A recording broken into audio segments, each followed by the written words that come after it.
Welcome to Wakaati Entertainment Gist. On the headlines, there was a propaganda against Fela Kuti. MKO Abiola's wife dies at 82. Meta shuts down 7 million WhatsApp accounts linked to fraud. And in sport, Raheem Sterling, 9 others excluded from Chelsea's official website. And now the news in detail. Kuti, the grandson of legendary icon Fela Anikulapo-Kuti, has shared that there was a narrative that was put forward for Fela to be seen as a drug smoker and a womanizer, an agenda that cost the family name for many years. He said that due to the propaganda, many people did not want to associate themselves with anyone from the Kuti family. Made explained that Fela's activism and rebellion against the government earned him not only arrest and harassment, but also a strong propaganda campaign aimed at tarnishing his public image. While speaking in an interview, Made revealed that despite Fela's cultural significance today, he was more appreciated internationally than locally, particularly while he was alive. As a result, his father Femi Kuti struggled under the weight of the family name as Nigerians saw the Kuti lineage as controversial and undesirable. Made Kuti, who is in his late 20s, also clarified that contrary to popular belief, his father's success was not handed to him because of Fela's name. He said his father, Femi, had to work for it, and with the help of his grandmother, Femi's mother, they were able to build their own image even though it took years. Your question though, whether we are more appreciated abroad than here, the answer is of course yes. But also, if you look even further back, during Fela's lifetime, he was appreciated more internationally than he was locally. Right. And although the narrative has changed now, I remember a lot of times when my dad would go into, distant stories about how he couldn't even visit friends or date girls because the fact that he was a Kuti was a major red flag because they looked down on him because Fela was not seen as someone that was financially successful because the propaganda around him was that he was an ego smoker, a womanizer, and a very terrible human being. So they managed to sell a very strong narrative to at least the middle class. Right. And it worked for a very long time. And my dad and auntie would tell you that there were times, when I say times, I mean years, where it was soaking Gary, it was begging for rent, it was... my dad, no. Malai.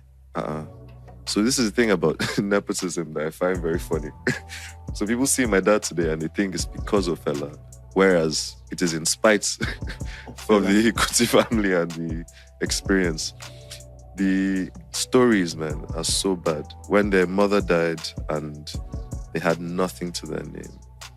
And I remember the day my dad's mom died, he had to play a show. And the papers the next day were so inconsiderate that all they said was something along the lines of Femi Kuti's mother dies, doesn't even care, plays music. And my dad it took him 22 decades to cry. He was on tour and he just started tearing up. And he was he doesn't know why he's crying. So he called Auntie Waike and says, Waike, I'm crying and I don't understand why. And Auntie Waike says, today is Mommy's passing. And it just unveils that he was in such a place of struggle and pain and hurt that he didn't even have the time to express any feelings, any outward feelings, for the loss of his own mother. And we in this side of the family, we hold my dad's mother responsible for all the good that we have. Everything, the stability, the morals, the values, that is all her. Because she was an incredible woman. They just released a book about her. Wife of the late Chief MKO Abiola, Dr. Doyin Abiola, has died at the age of 82. Doyin Abiola was the first former female managing director and publisher of the National Concord newspapers. She died on Tuesday night, August 5 at about 9:15 p.m. according to family sources. Adding to her many crowns, late Dr. Doyin was the first Nigerian female editor of the National Daily, who who started work with the daily sketch newspapers in 1969, during which she started a column in the newspaper called Tiro, where she addressed sundry issues of public concern, including gender matters. In 1970, she left Daily Sketch newspaper and traveled to the United States to pursue a master's degree in journalism. Upon her return, she was employed as a feature writer at Daily Times and rose to become the group feature editor. She then went on to New York and obtained a PhD in communications and political science in 1979. After her PhD program, she returned to the Daily Times and was deployed to the editorial board, where she worked with other experienced editors like Stanley Mesabo, Dele Giwa, and Ama Ogan. It was, however, to be a short stay, as the newly formed National Concord newspaper invited her to be their pioneer daily editor. She then moved to be an editor of the National Concord. She was promoted to be the managing director and editor-in-chief in 1986 and became the first Nigerian woman to become the editor-in-chief of a daily newspaper in Nigeria. Late Mrs. Abiola, who got married in 1981, had a career at National Concord newspapers that spanned for 3 decades, where she also served in various capacities in the media industry in Nigeria. Meta on Tuesday, August 5, said it shut down nearly 7 million WhatsApp accounts linked to scammers in the first half of this year and is ramping up safeguards against such scheme. Our team identified the accounts and disabled them before the criminal organizations that created them could use them, WhatsApp External Director Claire Davids said. WhatsApp executives said in a briefing that the scams are often run by organized gangs and the scams range from bogus cryptocurrency investments to get-rich-quick pyramid schemes. Meta warned citizens, saying, "There is also a catch, and it should be a red flag for everyone. You have to pay upfront to get the promised returns or earnings." It went on to say that more than 6.8 million accounts linked to scam centers were banned, and most of them were in Southeast Asia. WhatsApp and Meta worked with OpenAI to disrupt a scam traced to Cambodia that used ChatGPT to generate text messages containing a link to a WhatsApp chat to hook victims, according to tech firms.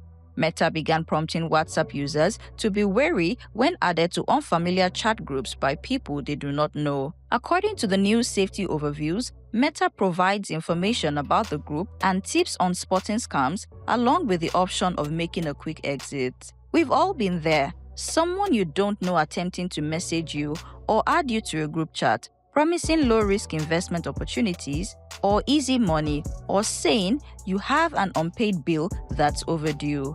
Meta also said the scammers feed on kindness and sometimes the fear of the victims. The reality is, these are often scammers trying to prey on people's kindness, trust, and willingness to help, or their fears that they could be in trouble if they do not send money fast. A judge has ruled that Sean Diddy Combs will remain behind bars until his October sentencing after a $50 million bond request. Combs, who has been behind bars since his September arrest, faced federal charges of coercing girlfriends into having drug-fueled sex marathons with male workers while he watched and filmed them. He was acquitted last month of the top charges, which are racketeering and sex trafficking, while being convicted of 2 counts of a prostitution-related offense. The conviction carries the potential of up to 10 years in prison, meaning that Combs could find himself behind bars until he's in his 70s. But there are complicated federal guidelines for calculating sentences in any given case, and prosecutors and Combs' lawyer disagree substantially on how the guidelines come out of his case. The guidelines are not mandatory, and Judge Aaron Subramanian will have wide latitude in deciding Combs' punishment.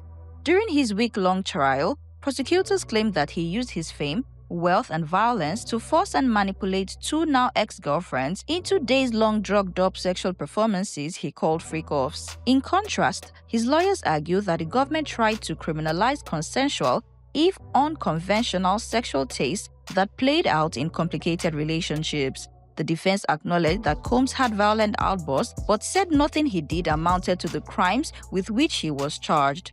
Combs' legal team have tried several times to have the rapper released on bail, but their latest efforts have been unsuccessful once again. Judge Subramanian ruled that Combs doesn't prove that he is not a flight risk and that there is no exceptional reason to justify his release. Aside from the judge's recent ruling, prosecutors have long opposed releasing the music mogul. They wrote that his extensive history of violence and his continued attempt to minimize his recent violent conduct demonstrates his dangerousness and that he is not amendable to supervision. Now talking sport, former Arsenal midfielder Thomas Partey has been granted conditional bail upon appearing in court on Tuesday after being charged with 5 counts of rape. The 32-year-old, who was charged 4 days after leaving the North London club when his contract expired in June, appeared at the Westminster's Magistrate Court to face 5 counts of rape and 1 count of sexual assault. According to the Crown Prosecution Service, Partey is accused of 2 counts of rape against 1 woman, 3 counts of rape against another, and the sexual assault allegation relates to a 3rd woman. The court heard that Partey allegedly raped one of the women 3 times at his home in Hertfordshire, and he is also accused of attacking 1 woman at a resort in Spain. He was granted conditional bail and will appear in Crown Court on September 2. Prior to this, his lawyer Jenny Wiltshire said, Thomas Partey denies all the charges against him.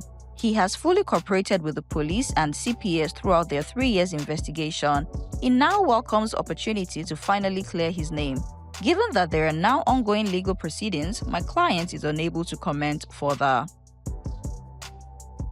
And finally, Raheem Sterling is reportedly among 9 Chelsea players who have been excluded from the club's official website ahead of the 2025-2026 season. The Mirror reports that the senior section of Chelsea's website no longer features profile and photos of Sterling and 8 other players, signaling their potential exit from Stamford Bridge. Sterling, who joined Chelsea from Manchester City in 2022, has struggled to meet expectations. In 2 seasons, he scored 19 goals and registered 15 assists before being loaned to Arsenal. His omission from the website further indicates that he is no longer part of the club's future plans. 8 other first-team players have also been excluded, including Noni Madueke, João Felix, Kepa Arrizabalaga, all of whom have already departed the club this summer. More exits are also expected before the transfer window closes. Leslie Ugochukwu and Armando Broja, both nearing moves to Burnley, are also missing from the squad list. Academy graduate Alfio Gilchrist, who was on loan at Sheffield United last season, is also absent. Ben Chilwell, who joined Chelsea from Leicester City on a £45 million deal in 2020, is another notable omission, having fallen out of favour under new manager Enzo Maresca. Other players not listed include David Fofana, Kane Chukwuemeka, Renato Vega, and Axel Disasi. Saudi Arabian and Championship clubs are reportedly interested in several of these players, including 21-year-old Gilchrist. And that's it on Wakaati Entertainment Gist. See you next time.